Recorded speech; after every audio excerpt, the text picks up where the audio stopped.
Welcome back to the AI Risk Manager interview prep series from Fortivance Academy. Episode 5 is the most technical of the series, the operational risks that actually break AI systems in production.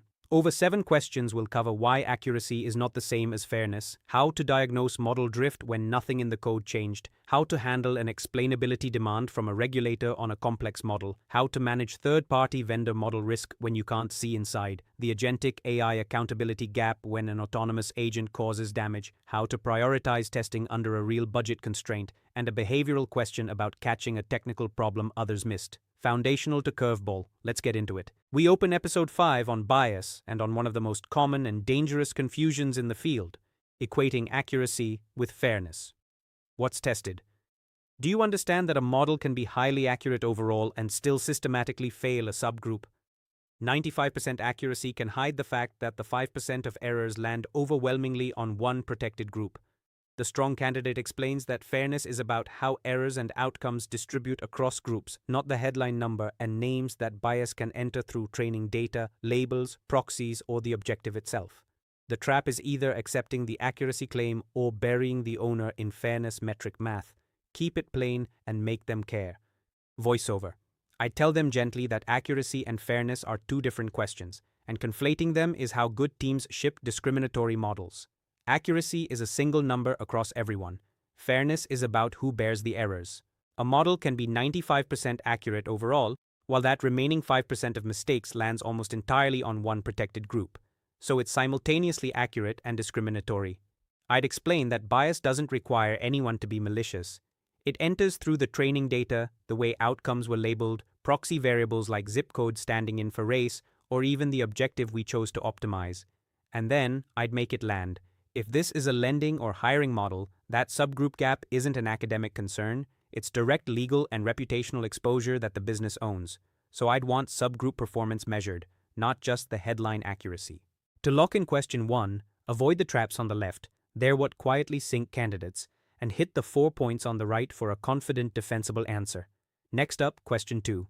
Question 2 is drift, the classic nothing changed but everything got worse scenario. What's tested? Do you understand that models decay because the world moves even when the code is frozen? The strong answer distinguishes data drift. The input population shifts, say a new customer demographic or economic conditions, from concept drift, where the relationship between inputs and the outcome itself changes. Then the discipline. This is exactly why ongoing monitoring exists, with thresholds and triggers on both input distributions and output performance, so you catch decay between formal reviews rather than at the annual one. A great answer ties it back to SR 26-2's emphasis on continuous monitoring over point-in-time validation. The trap is hunting for a code bug when the cause is the environment. Voiceover.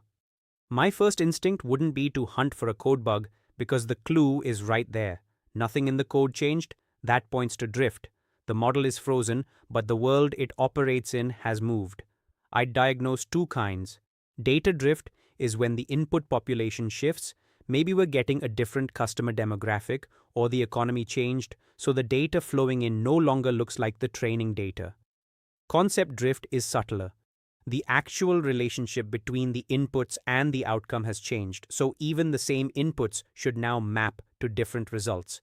Then I'd go to the monitoring, look at input distributions and output performance across that year, and honestly ask why our monitoring didn't catch this months ago. This is the whole reason SR 26-2 emphasizes continuous risk-based monitoring over point-in-time validation. Drift gets caught by thresholds and triggers, not by waiting for the annual review. To lock in question 2, avoid the traps on the left. They're what quietly sink candidates. And hit the 4 points on the right for a confident, defensible answer. Next up, question 3. Question 3 is explainability under regulatory pressure, which is where theory meets a real deadline. What's tested? Do you know that it's a black box is never an acceptable answer to a regulator, and do you have a practical approach? The strong candidate distinguishes global explainability, how the model behaves overall, from local explainability, which is what the regulator actually asked. Why this specific decision? They reach for post hoc methods like SHAP or counterfactual explanations to surface the drivers of that individual denial while being honest about the limits of those methods. And the deeper judgment, if a model is so opaque you genuinely can't explain individual high-stakes decisions, that's a sign it was the wrong model choice for a regulated lending use case in the first place. Adverse action requirements demand explainable reasons. The trap is hiding behind complexity. Voiceover. The first thing I'd be clear about internally is that it's a complex ensemble. We can't explain it is not an answer anyone can give a regulator. In lending, an explainable adverse action reason is a legal requirement, not a courtesy. Then I'd get the question right. The regulator is asking a local explainability question. Why was this specific customer denied? Which is different from global explainability, how the model behaves in general. For the local question, I'd use post hoc techniques like SHAP values or counterfactual explanations to surface the main factors driving that individual denial, and I'd be honest about the limits. These methods approximate, they don't give perfect ground truth, and there's a harder point I wouldn't dodge. If we genuinely cannot explain individual high-stakes decisions, that's not just an inconvenience, it's a sign we chose the wrong model for a regulated lending application, and I'd flag that the choice itself may need to change. To lock in question 3, avoid the traps on the left, they're what quietly sink candidates, and hit the 4 points on the right for a confident, defensible answer. Next up, question 4. Question 4 is third-party model risk, which has become a primary concern as everyone builds on bought-in base models. The sting: you're accountable for a model you can't fully see inside. What's tested? Do you know that outsourcing the model does not outsource the risk or the accountability? Under SR 26-2 and sound practice, the bank remains responsible for vendor models. So the strong answer works the levers you actually have: contractual rights, documentation, audit, notification of material changes, independent testing of the model as a black box against your own data, especially for bias and performance on your population, and ongoing monitoring in production. And critically, you assess the vendor's own governance maturity. A candidate who says it's the vendor's problem fails. The trap is assuming a purchase transfers the risk. Voiceover. The core principle is that outsourcing the model never outsources the accountability. Under SR 26-2 and just sound practice, the bank remains responsible for vendor models as if we'd built them. So I'd work the levers I actually have, even without seeing inside. First, contracts. Before signing, I'd negotiate rights to documentation, audit access, and mandatory notification when the vendor materially changes the model, because a silent update can break us. Second, black box testing. I don't need the training data to evaluate the model against our own data for bias and for performance on our specific population, which is what actually matters. Third, ongoing monitoring in production to catch drift and degradation. And fourth, I'd assess the vendor's own governance maturity, how they validate, document, and monitor, because a vendor with weak internal controls is itself a risk indicator. It's the vendor's problem, is the one answer I'd never give.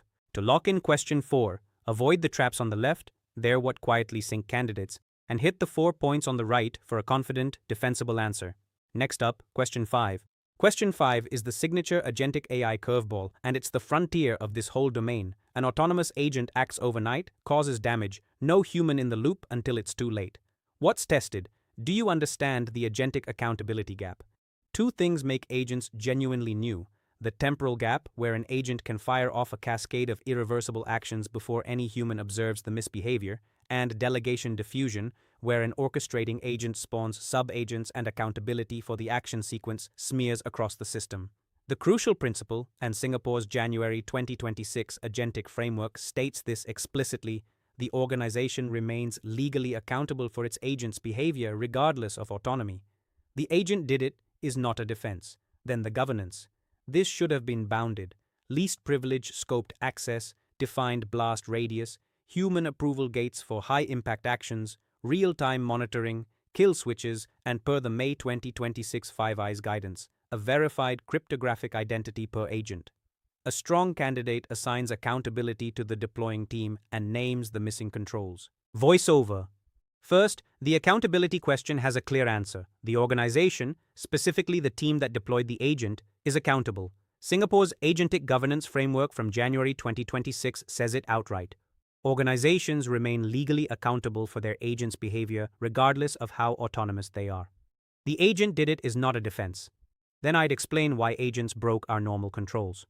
2 new dimensions: the temporal gap, where an agent can execute a whole chain of irreversible actions, moving money, deleting data, sending messages, before any human even notices it's misbehaving. And delegation, where an orchestrating agent spawns sub-agents and accountability for the overall sequence gets distributed and blurry.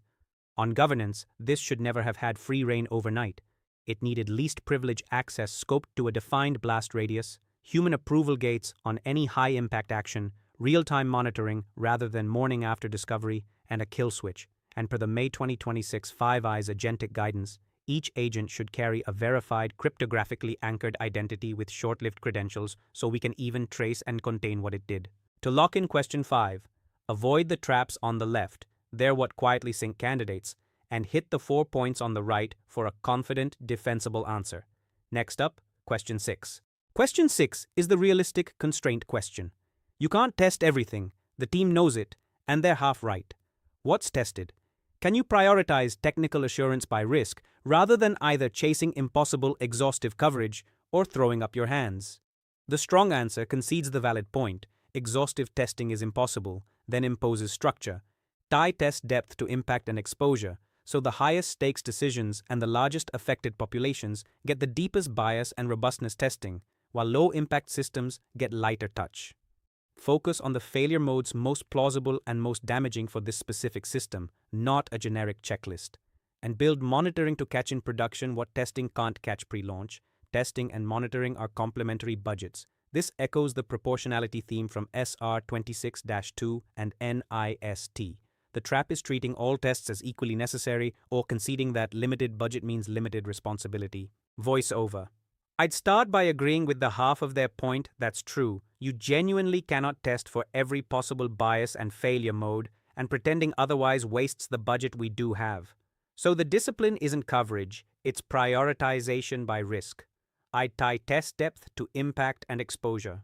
The systems making the highest stakes decisions, affecting the largest or most vulnerable populations, get the deepest bias and robustness testing, while genuinely low-impact systems get a lighter touch.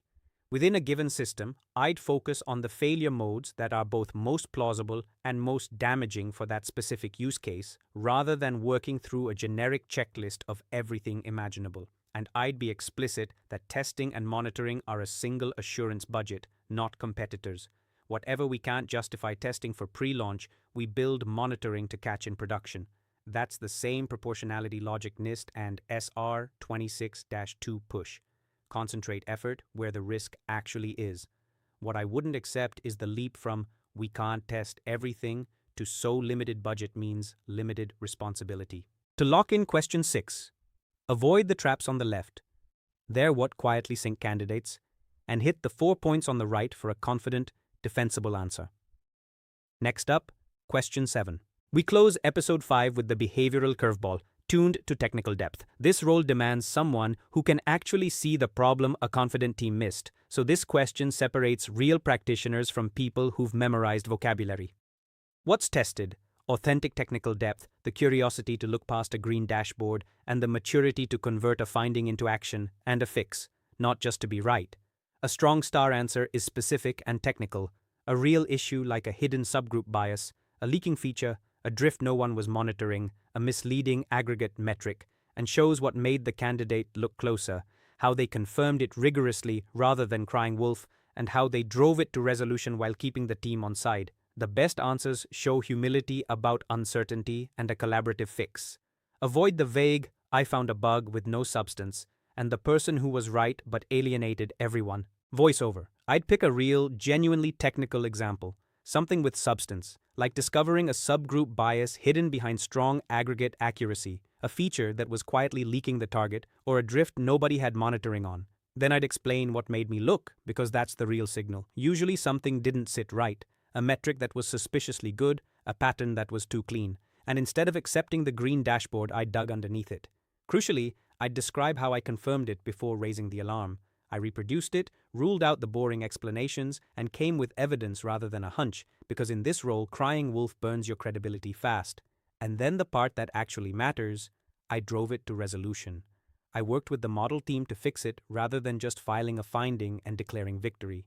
The outcome I'd emphasize isn't that I was right, it's that the problem got fixed, and the team trusted me enough to bring me in earlier next time. To lock in question 7, Avoid the traps on the left, they're what quietly sink candidates, and hit the 4 points on the right for a confident, defensible answer. That closes Episode 5. In Episode 6, we shift to governance, stakeholders, and the behavioral questions, board reporting, pushing back, and ethics.